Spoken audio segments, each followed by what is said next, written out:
Hello, and welcome to your Fairy God Mentor. This is the show that inspires, encourages, educates, and supports expectant couples who desire to confidently navigate pregnancy, birth, and finding balance in an unbalanced world. I am Angie Taylor, the mother of 9 with 2 degrees in natural health. I'm also a birth insider, knowing the ins and outs of the birth industry and all of the good, the bad, and the ugly. I've worked with expectant couples since 2003 in a variety of roles, including birth educator, birth doula, home birth midwife, breastfeeding support, and life coaching. Sit back and enjoy hearing about all the things you never knew you never knew.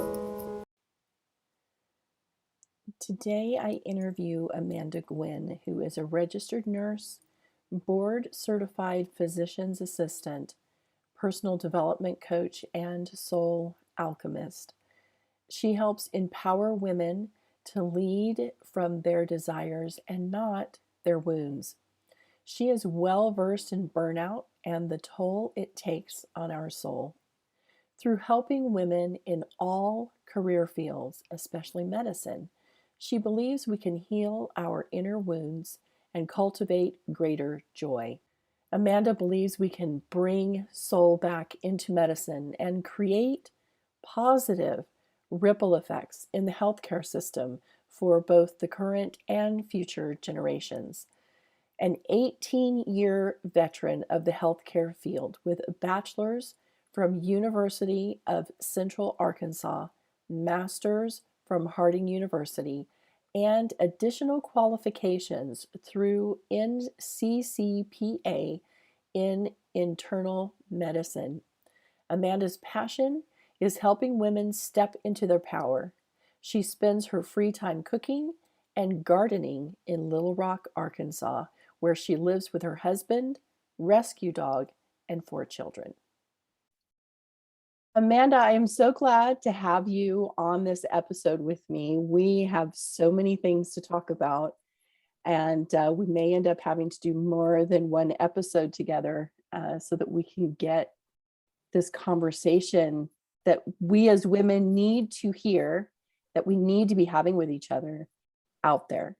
So the things surrounding like your aha moments with birth and being a woman and what it really means that none of us were ever truly prepared for. So it's time to speak truth to those things. So Love it. I hope that you're looking forward to this episode as much as I am. Definitely. So I'd like to start by having you think back to the woman you were before your first pregnancy and answer this question for me. Did she have any idea what was about to happen to her? As in, did she understand to any degree what birth was really all about? No. That's the short answer, right?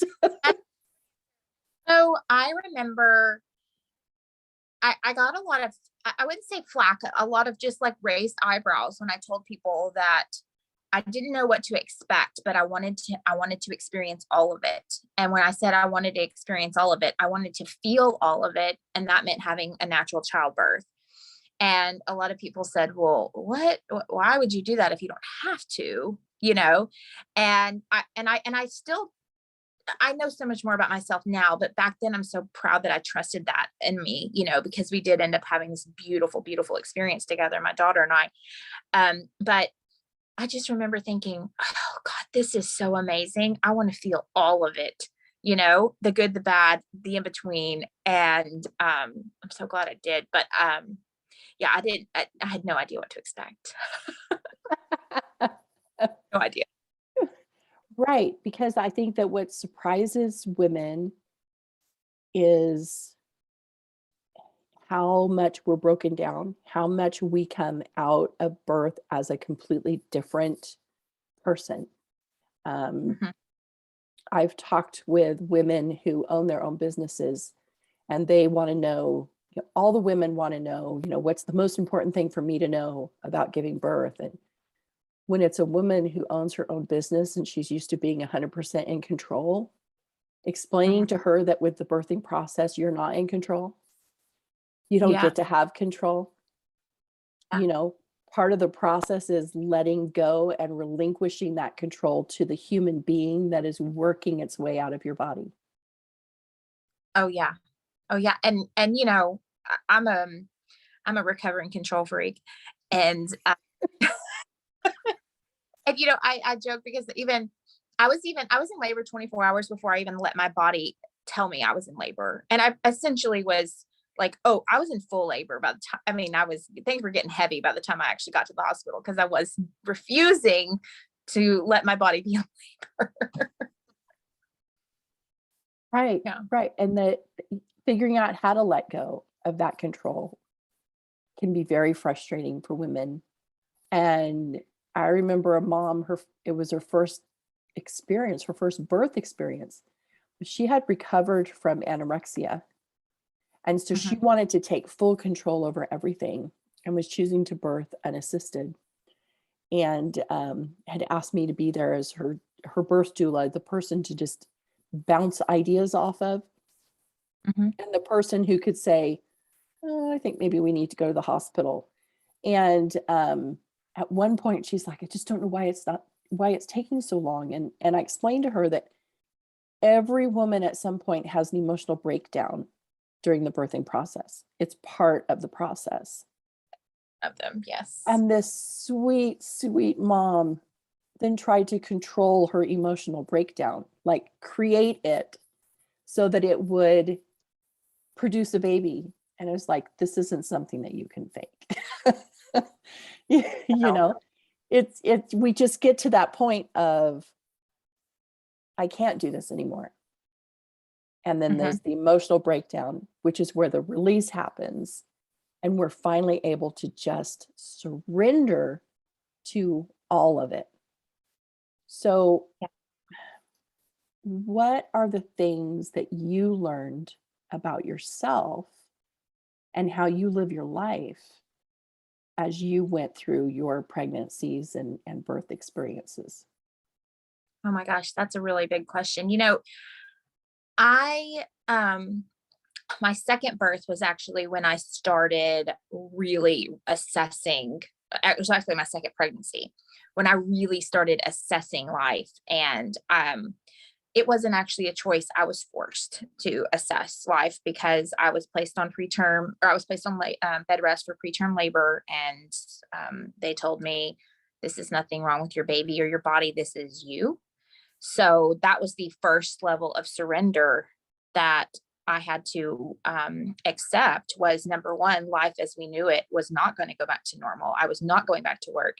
I was not going to be the um, as as physically engaged mom as I wanted to be to my younger daughter. I was just, everything had everything for his survival. Um, and so that was the beginning of learning about myself and how I was living life, assessing the pace, assessing all the external validation that I was seeking and what it was costing me. Um, that was the big unfolding. Right. I remember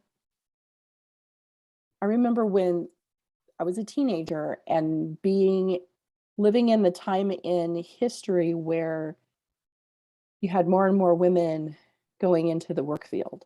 And because things had changed drastically, men weren't getting the level of raises that they had been getting before. Things were happening as far as the economy was concerned. So an extra paycheck had to come from somewhere. So women were starting to work outside the home. And I Mhm. think that is when women started feeling like, okay, well, now I've got to be as perfect in a job as I am at home because I can get all of this stuff done and take care of the kids and have dinner on the table by the time that he gets home and all of that. And now I'm going to do the same thing, but I'm also going to be working. Yes. Well, Angie, I've told you this before. When you and I talk, I frequently get chills because you really speak to the core. And yeah, and I caught myself in that. And that's part of the unfolding that I learned from this pregnancy is I was trying to prove myself in so many external areas. I was trying to, I was a PA and I was taking night call. I was essentially running the hospital at night. Then I was coming home and I was being a mom during the day. And both my professional standard and my mother's standard were something that I held very, very dear to my identity. And I didn't see any other reality besides doing them both 100%. And I mean, looking back, of course, that's impossible. But when you hold that kind of standard for yourself, the only thing that can crumble is you, because that's the only thing holding it up. And when it can't be held up, you crumble. And my body had been talking to me for years, literally years before I was even a nurse. My body was talking to me.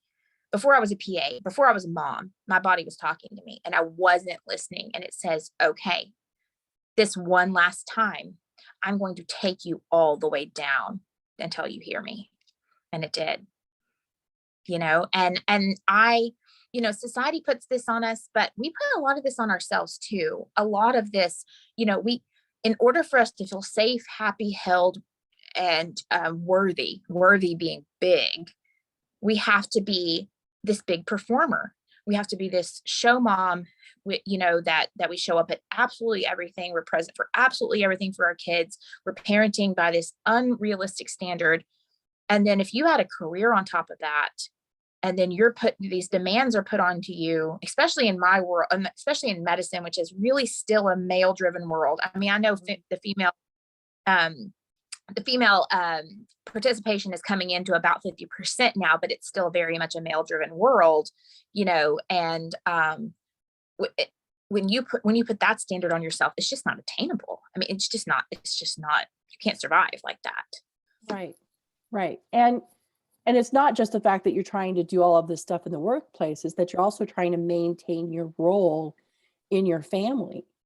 Absolutely. And then you talk about the fact that the most important thing that anyone can do is raise another human being to be a respectful and productive person in society. And you just feel the weight of the world on your shoulders. And it's like, how am I supposed to do this and not lose myself? To do it and make it look easy. Don't forget that. Yes, it's got to look easy. I can't. You struggle, you're looked in as weak. Right, and you can't voice that you're struggling. You can't show anybody that you have this fault and you can't do everything. So as I was preparing for this talk with you and our last conversation that we had and this entire topic, what came to my mind was the movie Baby Boom. The high power female executive who ends up with a baby because someone in her family died.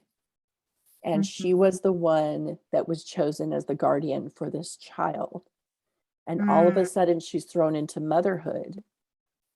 And I love watching the transition that she takes as she notices that she's no longer this vicious boardroom woman that everyone's afraid of. She's now a softer version of herself who still has power. And who can be, I love at the end how just happy she is making applesauce. Yes. No, exactly. Yes. And her big speech in the boardroom when they're trying to buy her new company from her, she's like, if you can do it, I can do it. Yeah. I used to work for you doing this. If you can do it, I can do it. And there's nothing wrong with me having a crib in my office and a mobile over my desk. And that's what we all need to remember, is that it is possible to bring all of these parts of ourselves together. Yes. So we have to take the pressure off. We have to acknowledge what our limits are, because we're raising other human beings and they're learning from us, right? Yes. I don't want my kids in burnout ever. And I realized that when I was in bed rest, and I was like, what am I teaching my daughter? And do I really want her to live to this standard? And no, I have identical twin stepdaughters that I've been a bonus mom to since they were tiny babies, and they look to me as an example too. I said, I don't want women in this to feel that they're not enough unless they're living to an unattainable standard, you know. Right. Right. Mm. I personally feel like the part of becoming perfected as human beings is learning your limitations. It's I love. not it's not pushing yourself to the point that you're perfect in everything. It's discovering for yourself where your limits are and acknowledging this is what's perfect for me and I'm Yes. okay with that. Yes. And there's so much. I like to say acceptance is an emotion. Like acceptance can be an emotion in itself, Mhm. and it's become a very what's a comforting emotion for me, that I just accept what is in the moment. And it may be a dirty house, or a sick child, or virtual learning, or you know, it's just acceptance.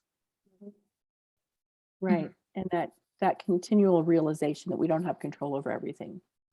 Yeah. Yeah. And what's funny is when I really let go of the control, like when I like not theoretically, like just actually released it in my heart, I figured out that I have so much more actual control. Right. It was so empowering. I was like, whoa, I've been doing it so much. I've been doing it so uphill, Mhm. it isn't. Right. Yeah. Mhm. Yeah, because we focus on the wrong things, right? So we're trying to control the things we don't have control over. Mhm.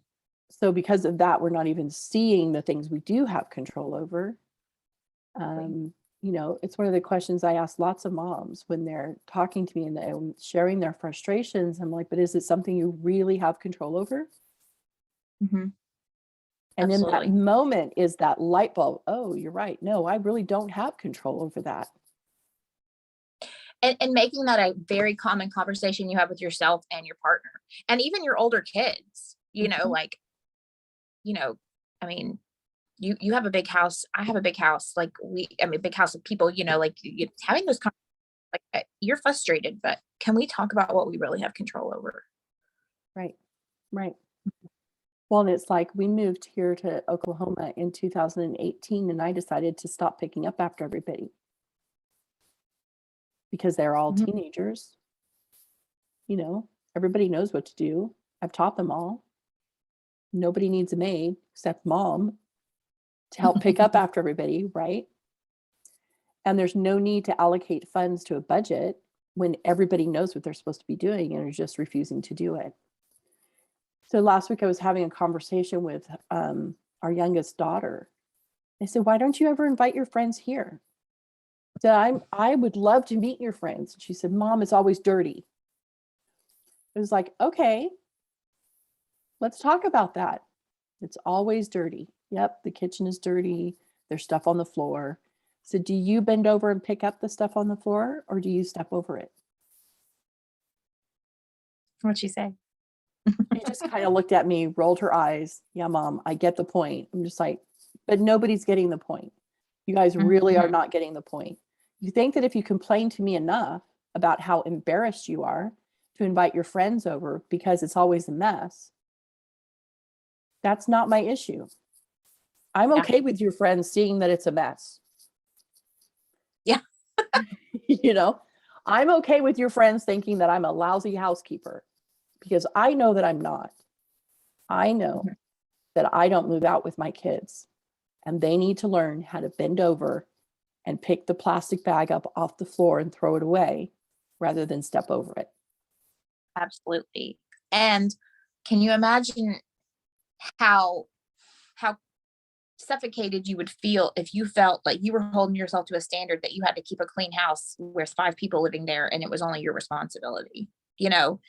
And to be honest, that was a standard that I had to release and I still work to release because I have older kids and younger kids, and the younger kids can't pick up after themselves really yet. Mm-hmm. And it's a reminder every day of, yes, I have quote control over how this house looks, but that control comes at a really high cost, and that high cost is my sanity. you Right. know Right. And when you look at the fact that our biggest goal, the most important thing, is for our children to move out knowing how to do for themselves. And so if all we're doing is cleaning up after them, then when are they going to learn that? Absolutely. You know? Self mastery too, though, is allowing the mess to be there to teach them a lesson. Mm-hmm. Yeah. Yeah. Oh yeah, they have no idea how hard it is for me to see the messes that are around and Right. just leave them there, you know? Yeah. And I've even had this conversation with my sweet husband as he made a comment. We have a son who left 3 weeks ago for a 2-year mission in Guatemala, and I wanted to host a open house so people could say goodbye to him before he left. And my husband was like, "But the house is always a mess." I'm like, yeah, I don't see you bending over to pick up anything either. Yeah. And he just looked at me. It's like, how do you come back from that? We don't have a maid. I am not the maid. Maid is not spelled MOM. It takes a family to take care of the family. And Mm-hmm. if we only have one parent fighting for that, then there's a bigger issue. But coming to that realization of, this is what I've got control over. Mm-hmm. And, I have my times where I just can't handle the kitchen anymore. And I go in and I clean it up, and everybody knows that mom cleaned it because of how wonderful it looks. And I don't say anything to them. I don't rub their noses in it. But I do get to a point where it's just too much and I will go clean it up. But then it just falls back to, the disorganization. Yeah. And I think, it's just a balance too. I mean, it's finding that balance of what do you tell your kids they need to do, and what do you allow them to learn for themselves, and Mhm. finding that self too of, for me personally, my environment's very important to me, and my kids know that, especially my older kids. My husband knows that, but I found too, especially in this awakening after my second pregnancy, how much stress I was causing them to Mhm. maintain a standard I was placing for me to feel safe and secure. And that's not fair, you know. Right. And releasing that releasing that standard for myself, was a huge part of my healing Mhm. too, you Mhm. know, because I was just accepting perfectionism in every area of my life. It didn't matter what I touched, it needed to be perfect. And that's when I fell. That's when I crumbled. Right. Right. So how do you recover from that? How do we support one another as women in understanding that there's a middle ground here? Hmm. We don't have to have a perfectly clean home. Um, and we also don't have to have the messes all over every room and just whatever kind of attitude. How and where do we find that middle ground for ourselves while still teaching our kids what they need to know when they move out on their own? It's okay if you don't have an answer. I feel like the answer that comes up is kind of not even trying to figure it out in the moment. The answer is coming back to finding your power wherever that is. I mean, the house is just it's just a part of it. I want to say a symptom of probably a deeper problem. If you're feeling like your house has to be perfect all the time, that is a symptom of of something else. Or if you feel like, your friends are coming over and judging you because, your house is not perfect, and so I think it's a matter of finding your power and like really what that feels like to you, and figuring out, like really releasing what other people think. And I know we say that very loosely, but no, like really not identifying with how another mom is doing things and what that might mean about you, or, like releasing how the kitchen looks, or releasing whatever standards, it's just about coming back and finding your power. And I really tell women this all the time. I'm like, when you are really walking through life in your power, everything seems to fall into place. Mm-hmm.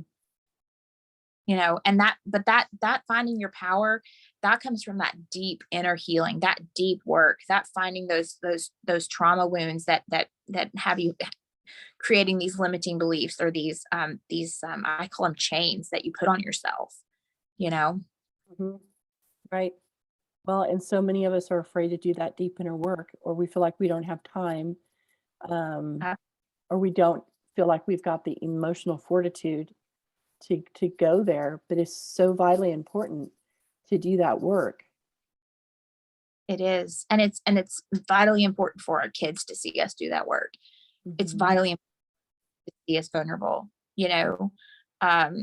I feel like this would be a good time to share with you that my husband's brother committed suicide when my youngest child was 10 weeks old. And we were in the middle of a pandemic, and we were already navigating, I was not working, and I hadn't been working for months because of bed rest. And the twins were 12, about to turn 13. It was just we had a toddler. I mean, it was just like this tumultuous time. And then when this happened, it was so unexpected. And my husband just crumbled into depression. Of course, who wouldn't, right? Right. And it caused a lot of wounds and fractures in our family, because everybody had expected him to be this way, and then he wasn't this way, and then he had to go back and he went and obviously did a bunch of deep inner healing work. And of course, when something like that happens, not only does it break open the grief wound, but it breaks open all the wounds of your past. I mean, I feel like grief is compounding, and but what I'm getting at is that our older kids, and even our younger kids on some level, I think understood this. They saw us repair a lot of pieces of our relationship. They saw him come back and deeply apologize for a lot of things that he, said in grief. They saw him, really just stand up and say, I'm hurting. I can't do this by myself. I need help. And to me, that lesson is so important to our kids, because then they learn that it's okay to ask for help. It's okay not to be perfect. It's okay to go back and make amends. Do you know what I mean? Mm-hmm. And it's okay to break down, and it's okay to cry, and it's okay to not have the answers. And all welcome. Yes. All of it welcome. Yeah. Yeah. It's so important, and I come from I don't know how old you are. I just turned 53, and I come from the generation that, mom and dad were perfect. And if there were any faults, they wouldn't talk about them. They didn't apologize for them. There were just things that happened. And I remember my mom's second husband insisting that when my mom made some type of meat, whether it was pork or steak or something, and it had fat on it,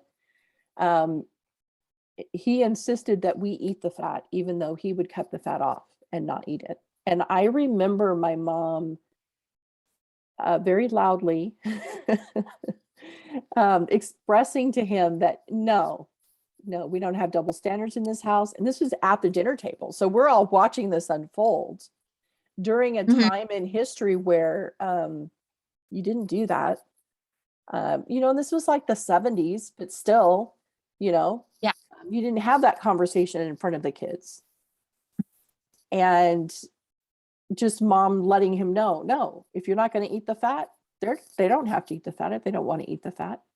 They're human beings. They have the right to choose. So having her stand up for us that way was also very healing. My husband, when it's our second marriage for both of us, and there were times in which he would make a statement and I would call him out on it. And he would walk me to the bedroom.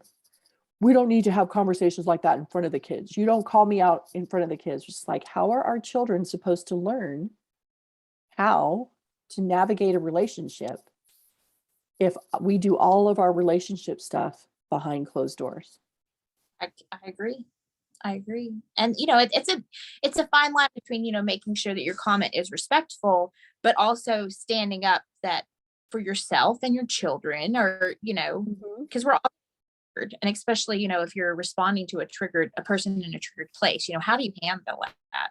Right. And it's once again being in your power. If you do that inner work yourself and you're walking through life in your power, then you're showing your kids an Mhm. example of how to handle adversity in their power. That's right. That's right. Well, and it's one Hmm. of the things that got help get my husband and I to a point where we are now treating each other and our relationship like we're Adam and Eve. She was able to speak plainly to him because there was no competition and divorce wasn't a thing. So she could say what she needed to say without concern that he was going to go off and find someone younger, cuter, smarter, whatever.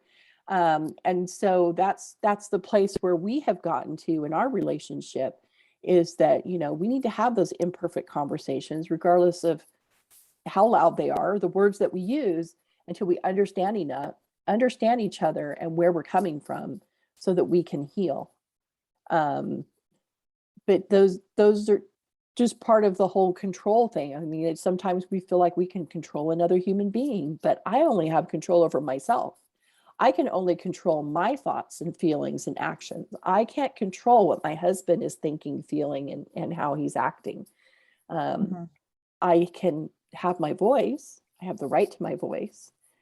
Um, and I think all too often we feel like we don't have the right to make those statements, to say what we're thinking and feeling.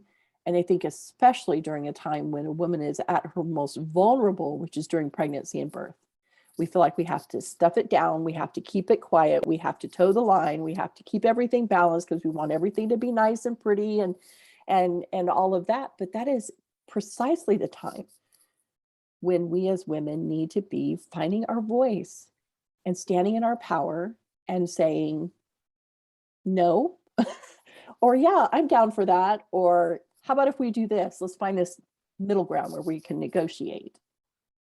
Absolutely. Absolutely. And um it's giving women that permission, but also teaching them the tools to access that power. Like, I mean, you can tell them all day long, speak up for yourself, but if they don't feel safe, like they've maybe had a trauma when they spoke up for themselves in their past and they haven't healed that trauma, like giving them those tools. What comes up specifically is like when I was delivering my daughter and they were rushing the birth of the placenta, and it was really interfering with our after our 1 hour, our skin to skin. And I remember being so angry about that, but I didn't have the words. I didn't know my power yet. I had started to kind of understand, but I hadn't done this work to know to say stop. you Mhm. know I know from my research how much time we have, and like, can you explain to me, is there a medical reason why you're rushing this? And but it came up for me, that's an example of, looking back, loving on old past Amanda. I love you so much. You didn't do anything wrong. You were doing the best you could. But that's Right. a perfect example of, like, really being in your power and being able to speak for yourself as an advocate. Mhm. Which requires that inner work. We have to heal our wounds. Um, Absolutely. we meet each other through our wounds, and we all like to talk and commiserate with each other surrounding our wounds. But we have to heal those wounds, because if we don't, we're just passing them on to the next generation for them to deal with. And it's creating exponential problems that we wouldn't have if all of us had, from generation to generation, had known the importance and significance of healing your own inner wounds, of coming to grips with the things that happened to you, understanding what was your fault that you did have control over, but you chose to throw it out of whack in whatever way. Mhm. But most of it is stuff you didn't have control over, and you need to Mhm. forgive yourself because it happened and it wasn't your fault, but there's still a part of you that feels that it was your fault, but you've got to forgive yourself for finding yourself in a situation you had no control over. Absolutely. Yeah. And I think I think we're seeing the lack of attention to that point is we're seeing it in society right now. Mhm. That's exactly Yeah. where we are. That's where Yeah. all the chaos is coming from. There's so much good and there's so much bad and there's so much ugliness happening right now that it's causing people to just kind of get into their freeze mechanism. They feel like they need to flee, they feel like they need to fight, but they're not sure, so everybody's just freezing. And we need to make a choice. And for me, the choice is heal yourself. Yeah. I can't agree more, Angie. I can't agree more. Yeah. And it's so important for women right now, and especially women that are pregnant and bringing babies into this world where we are in a society that everyone is frozen, you know, and we're Mhm. not having kids with our neighbors, with our girlfriends, with our moms, with um, I can tell you, I can essentially everyone in my life, every relationship I have has up leveled since I've healed. Since I don't ever want to say healed. We're never healed. We're human. Since Right. I've a massive amount of healing, Mhm. every has up leveled. And that's a byproduct of your work. Right. Right, because as you heal, you become a better person, and so you attract more people that are better people. Um, so when we're stuck in those patterns and we're wondering to ourselves, why do I have all of these friends that are XYZ type of people? It's a reflection of yourself.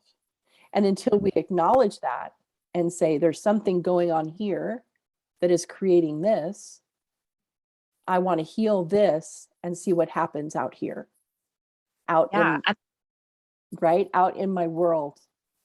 Out. Sometimes the talk in your life you can be a lot of the source of your toxicity. That's right.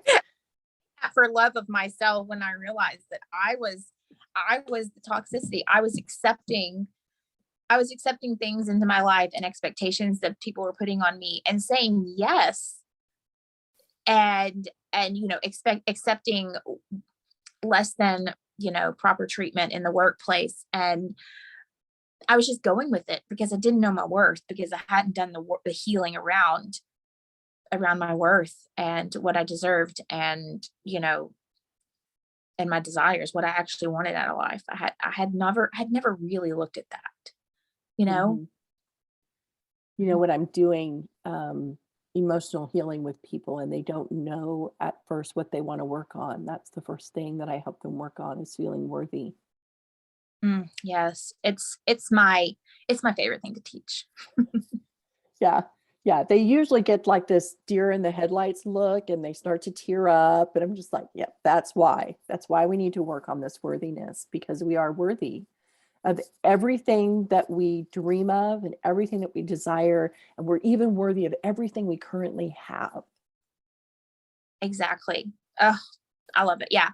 I don't think I've ever talked to anybody about worthiness that didn't cry. And I end up crying too, because it's such a deep wound, Mhm. and it's such an ancestral pattern too. And, it's not that our parents didn't love us. It's not that they didn't feel we were worthy.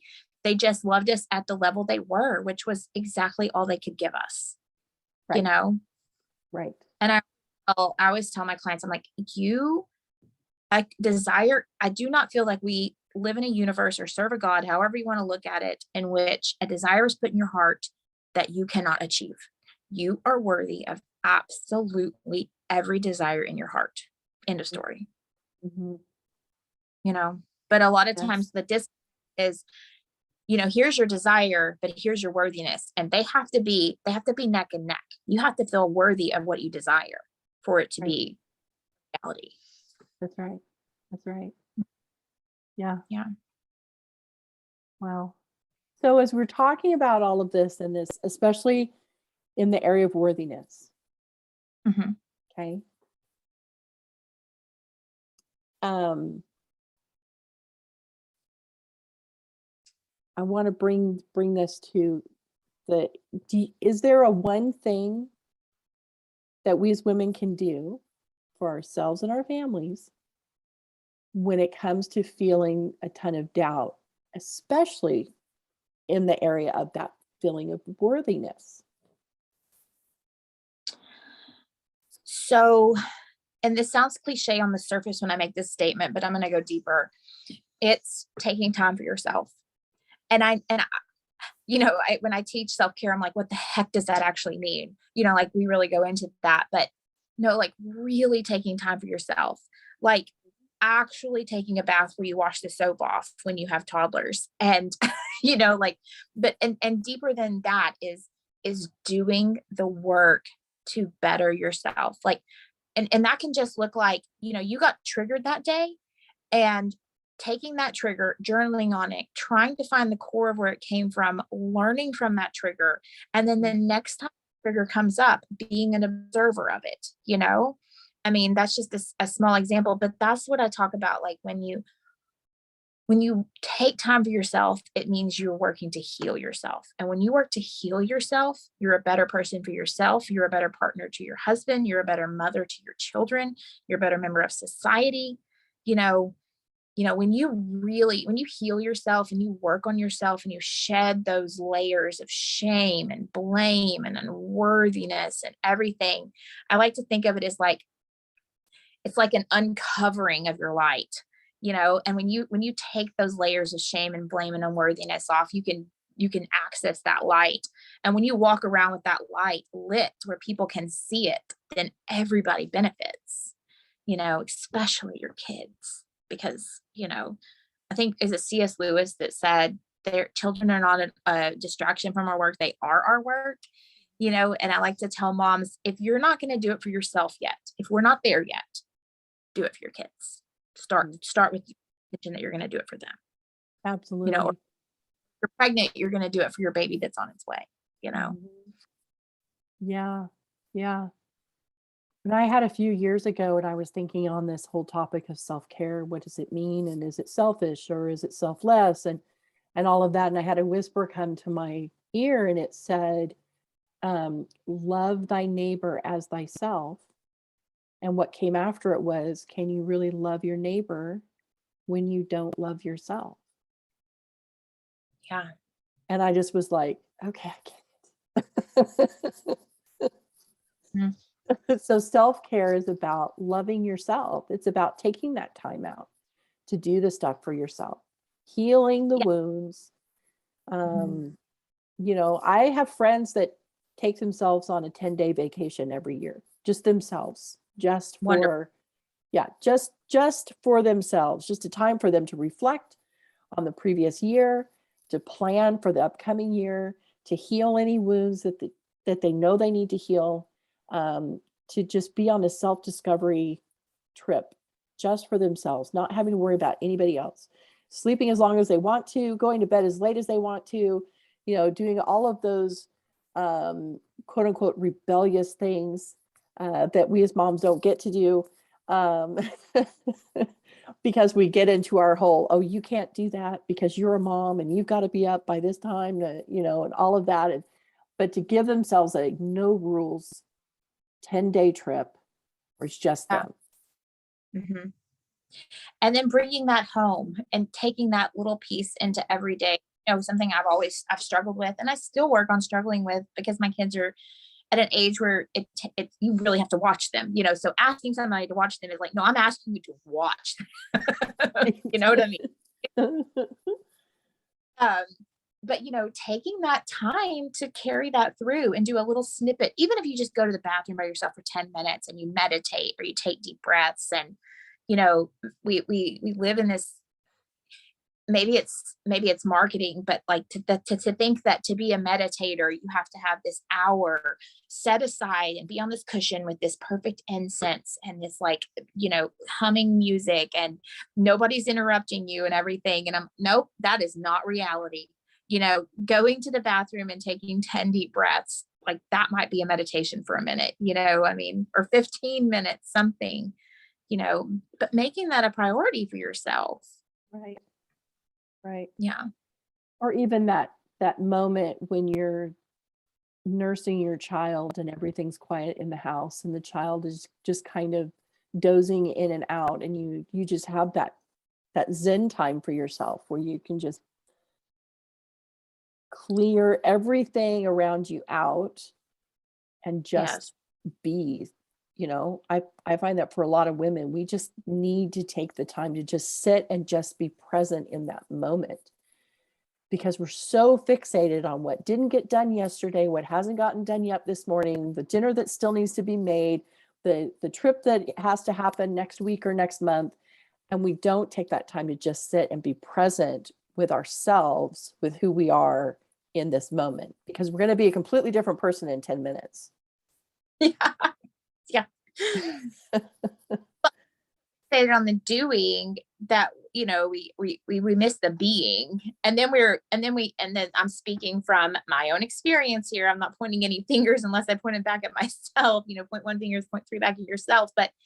And then I'm like, wait, I spent all day doing, and I regret the actual moments that I missed with the baby who is only going to be 18 months at one, and then I'm like, wait, okay, tomorrow I'll do better, and then Right. it's that grace to have for yourself, that thank God I had the awareness, that today I overdid and tomorrow I need to be more, and that I'm not going to blame or shame myself tomorrow.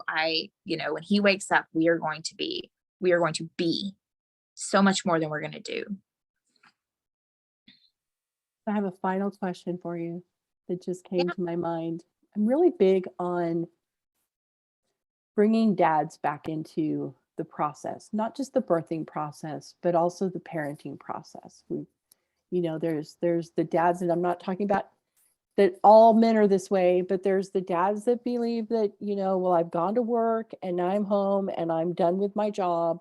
There's the dads that are like, well, I'm babysitting my kids tonight, and they don't understand, oh, that's actually parenting. So how do we as women help bring our husbands into this same sphere of understanding that we're parenting together, we're in a marriage relationship? It is as important for him to clear his emotional wounds and for him to spend time present with himself as it is for her. Especially when you think that, like my husband, I talk like this to him, and he's an engineer. So in his brain, if I'm not trying to put something together, then it does not compute, but helping them to understand that as women, we need you to go deeper. We need you to parent with us on a deeper level. We need our relationships to be deeper. The superficial relationship, I think, has been part of the problem for humanity for a long time. Absolutely. And especially as like we mentioned at the beginning of the podcast, when women are going back to the workforce, that dual role where you do this and I do that has to be shattered. We have to throw that out the window. But even for moms that are at home who desire that deeper level of parenting, I've realized this with my husband, that he actually desires that deeper level with me. Like he wants to meet the kids and bond with them at that deep level, and in fact, he's told me, he was like, I'm jealous of this connection you have. I want that connection with them. And I've had to be a guide for him to help him. And it's all come through vulnerability. And, we have to be just as open to vulnerability as we are expecting them to be. And it's allowing them that really safe place of no judgment and no shame, for them to have those emotions, for them to speak about their fears, for them to, cry or But I say it again, it all comes from our inner work, because to create that place for another person, we have to be that place for ourselves. We have to drop that level of shame around being vulnerable for ourselves to open that up for our husbands, who, bless their hearts, have been in society where men don't have emotions. And my husband, you mentioned that you're 53, my husband's 51 and I'm 36. So there's a big age difference, and he grew up in a time where, I mean, the 80s were like, if you had an emotion, like, you better shut that down. Like, what's wrong with you? you Right. know, and still struggles with that. And we talk about it. And, but I think it's just seeing men differently, that I really think most men really want that deep connection with their kids, just um, you know, like women do. And I was just in the birth room with my sister. I was her doula, and I'm not a professional doula, by the way. She just asked me to take on this role, and I was like, okay, I'd love that. And after the baby was born and my sister had her skin to skin, I encouraged the dad to have his skin to skin. And we did the same with my babies in the birth room. The dad's got the skin to skin, and I think it's just setting them up for that level of success, and that it's okay to have an emotion. Right. Right. The whole thing of giving them permission. It's so important, you know, especially men, bless their hearts. They've had so much drilled into them that, you don't get to feel anything. You have to be strong, and not teaching them that sometimes the strongest thing that a human being can do is cry. And we had this conversation with my husband when he ended up going to therapy around the grief of his brother. I was like, the absolute strongest thing you can do right now is to accept that you need help to get through this. That this is not Mhm. something yourself, you know. And what a beautiful lesson for my girls to see, that when they go out and they pick a husband that's willing to say, I need help. I'm having an emotion. Like, this is a hard day, or this is not something I can navigate by myself, or, can you hear me out? I mean, just, I want that for my kids. I want to model something for them that they seek out. Absolutely. Yeah. With our household dynamics, so second marriage for Dan and I brought 3 kids to the relationship. He brought 1, and then we added 5. So 9 total. And the older kids see how he is with the younger kids, and they're just like, how come I didn't get that dad? you know? And I'm like, it's taken him years to get here. Right. There was a It's not a lot to undo.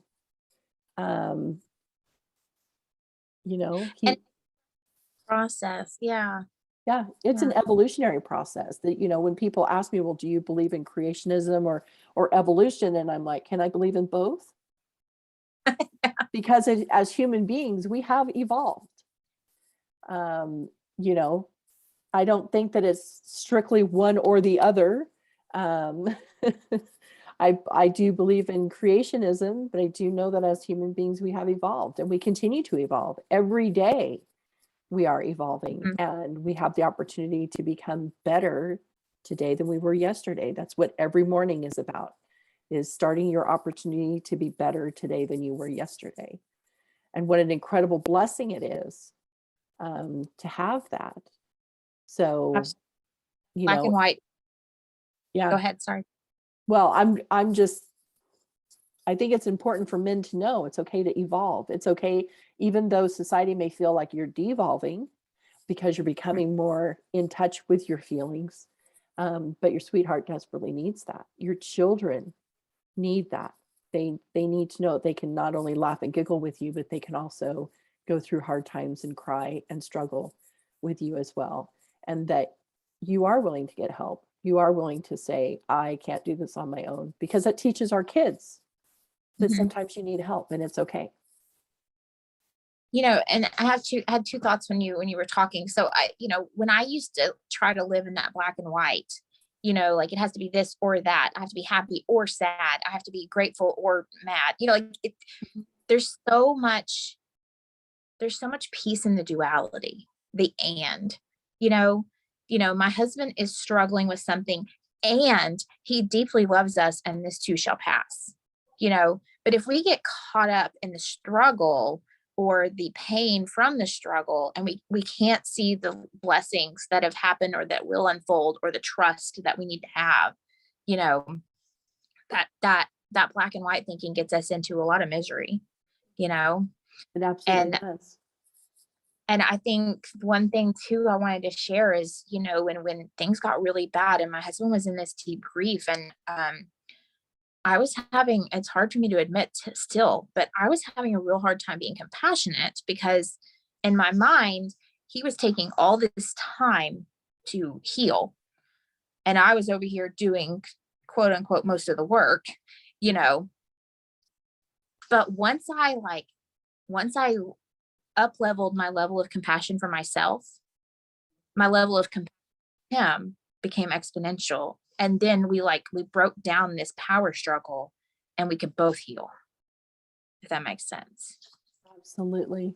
And that is so important, to get to that Mhm. point where we just lose the power struggle, because if a true partnership, there is no power struggle, Right.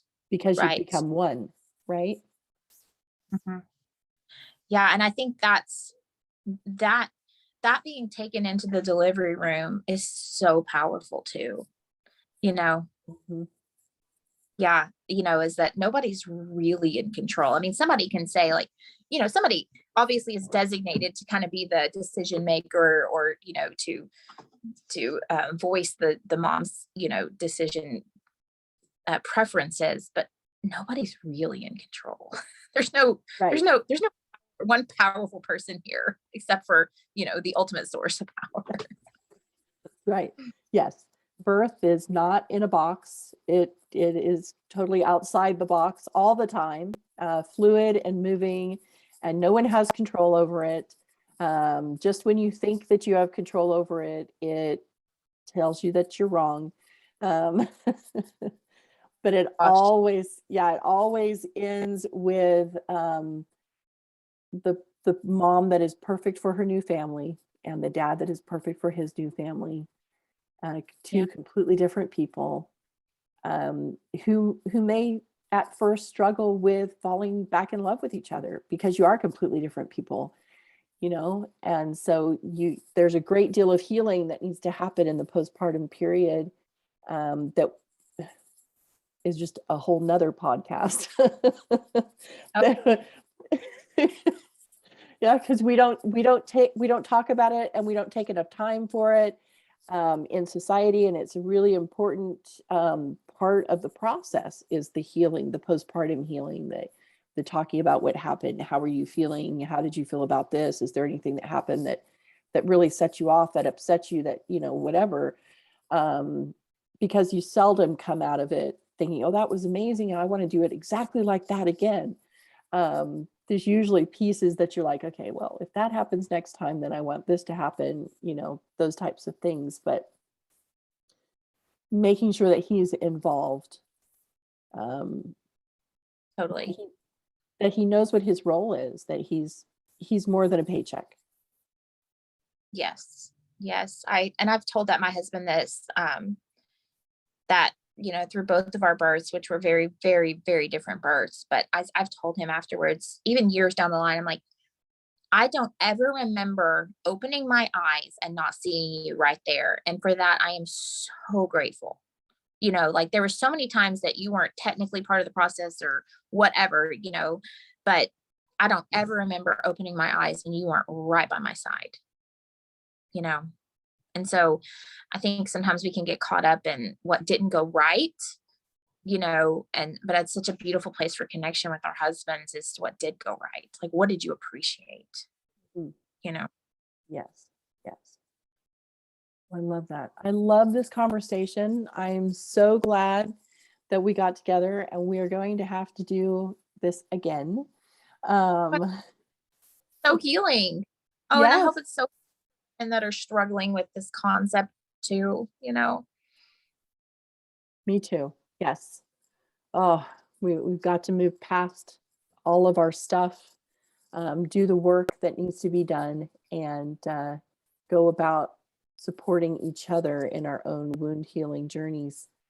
that only as a woman we can do, right? It's like we heal ourselves and then we reach out to help someone else, because now we're on the other side and we see the glorious valley and hills that are there, awaiting other women that are living inside their wounds, and we just want to help them get to this same place so that we can all feel that freedom that comes from truly loving ourselves and healing those inner wounds.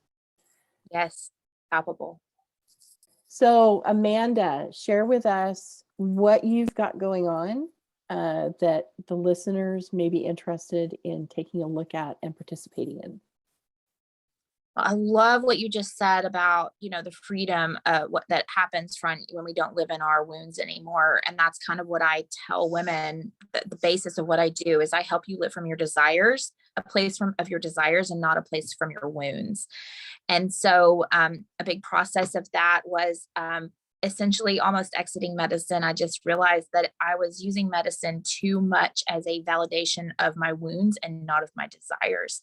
I have a 4-week course that is a great place to dip your toe into healing if you're just not quite sure this is for you and you want to kind of just be introduced. It's called the Whole You Frameworks. My desire is that we as women show up as the whole version of us, and whatever that looks like, all of our wounds, all of our beautiful things, all of our desires. And we go into self-care. What the heck does that actually mean? We dive into people pleasing and where that comes from, and a lot of the traumas that mold us into people pleasers. Many times one of our trauma responses is to fawn or to please.